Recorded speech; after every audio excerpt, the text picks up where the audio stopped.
Hey guys, I'm Salvation again, and this time I bring you another PoE basics video talking about ways to manage your mana.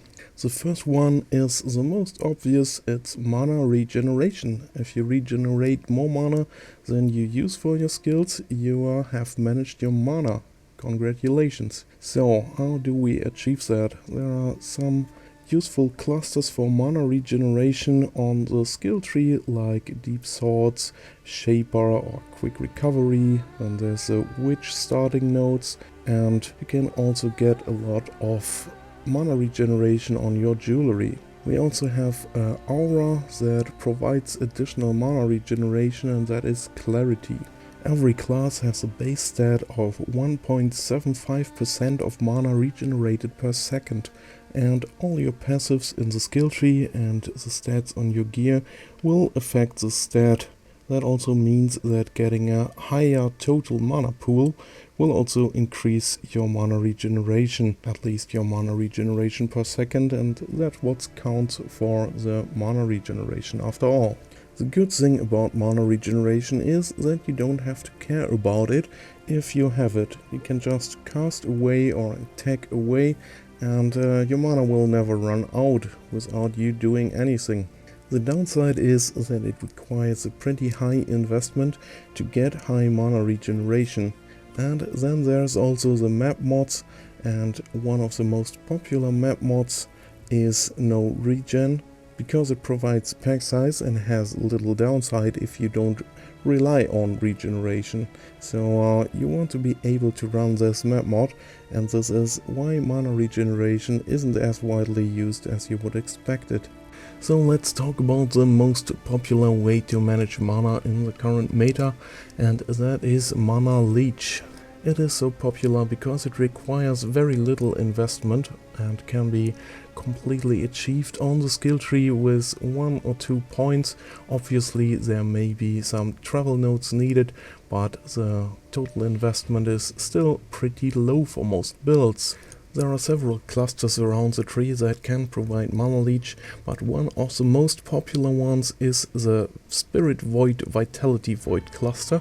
And the little node in the middle that provides life and mana leech is enough for most attack builds to cover all their mana needs. That's 0.4 attack damage leeched as mana. It's a really nice cluster because you get lots of life leech right there, and if you find yourself in need of some more mana leech, you can also grab that for just 1 more point.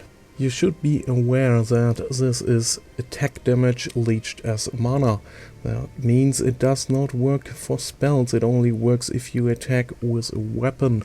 There are also other clusters on the tree like Mind Drinker or Soul Raker that will only work for physical attack damage, so if you convert your damage to elemental damage they won't leech for you.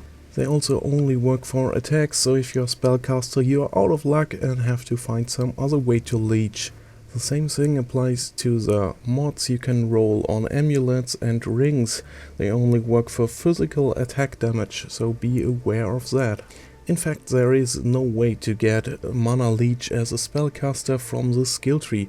The only way you can get Mana Leech as a spellcaster is using the Warlord's Mark curse that provides you with 2% of damage leeched as mana. There is also the Mana Leech gem, but that is almost never used because of several reasons. The most obvious one is that it requires a link, and links are hard to get and can be better used for some damage. So let's talk about the pros and cons of using Mana Leech to manage your mana. As an attack build there is little reason to not use it because there is no downside and there's very little investment required to get enough leech. As a spellcaster it's a little harder to get the leech, as you have to use Warlord's Mark basically, but if you can incorporate that into your build it's also pretty potent. Warlord's Mark also has a problem that it can't affect hexproof mobs with a hexproof map mod and stuff like that, so you should keep that in mind and may have to use a mana flask if you want to run a map with that mod. Curses also have a reduced effect on map bosses and act bosses, so you may be in trouble if you're relying on Warlord's Mark and there is only a single target to leech from. That also reduces the effect of the curse, so you leech less mana. With all that said, it's still a pretty good option to manage your mana as a caster, because if your damage is high enough you won't run into problems on single target, and it's better to not run curse immune than it is to not run no regen. So if you have the choice to use Warlord's Mark in your build, it's probably a good idea to do so. There are also leech caps that restrict how much mana you can leech per second. That depends on your maximum mana, and it's very rare to run into problems with this mechanic. If you have the feeling that you are not leeching enough and are using a very high mana cost skill, then you might want to check if the leech cap is the problem. You can read up on that in the wiki, and normally it shouldn't be a problem at all. There are clusters in the tree that raise the leech cap, and that might solve your problems then. So Leech and Regeneration are the most widely used and most popular ways to manage your mana, but there are also some more niche, obscure ways to manage your mana in builds that have special requirements. One of the most basic ones is using a mana flask. The mana flask is obviously very little investment, because you don't care about the mana on the tree when you use a mana flask, but it requires high interaction because you constantly have to do it yourself. The investment is obviously that it takes one flask slot away that can't be used for a utility or life flask, and it also has some downsides because it can be hard to refill it in boss fights that don't have enough adds. You might need port out to refill your mana flask, and yeah, it obviously requires a high interaction. You have to manually refill your mana all the time. It is mostly used in builds that have very high mana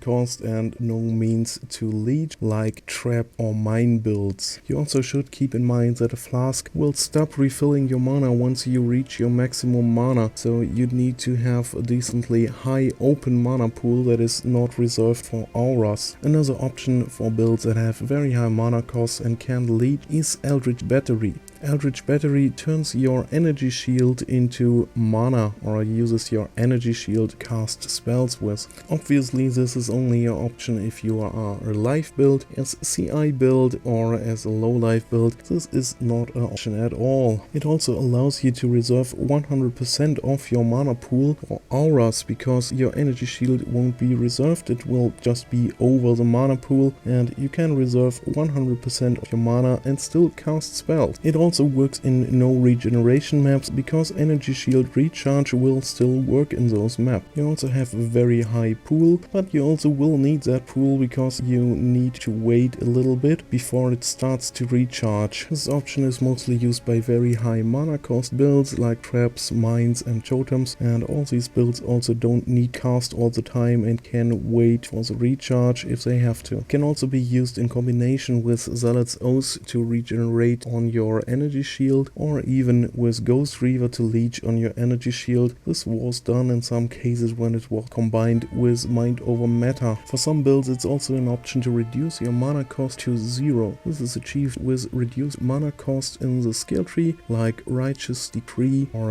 the Dynamo cluster, and you can also roll the reduced mana cost of skills on jewels. It's often used combined with Elrion jewelry that reduces your mana cost by a flat amount. The best scenario to try something like this is a build that has a very low base mana cost but a very high cast or attack speed. So you don't need to reduce it all that much and can achieve the reduction mostly with Elrion jewelry, and then maybe 1 or 2 passives on the tree to get to 0 mana cost or to a very low mana. For example, this was used on Incinerate builds in the past and is still mostly used on Cyclone custom crit builds if they are not using the Trickster Ascendancy. The Hierophant Ascendancy also offers a way to achieve that for very high mana cost skills. With Sanctuary of Sword Ascendancy node, you can reach 50% reduced or 100% reduced on its own. The last one I want to talk about is often used together with Elrion Rings and other sources of reduced mana cost, and that is Mana on Hit. Mana on Hit can be gained from jewels. Some nodes in the skill tree also provide it, and there are uniques and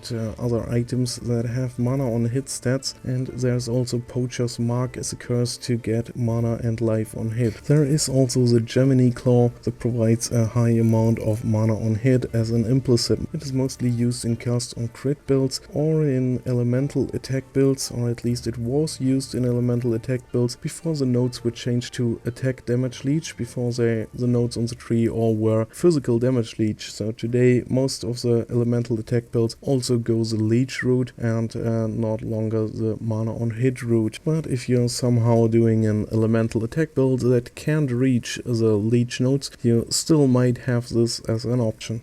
I hope this video helped you and you enjoyed watching it. If you did, feel free to like and subscribe, it helps me a lot.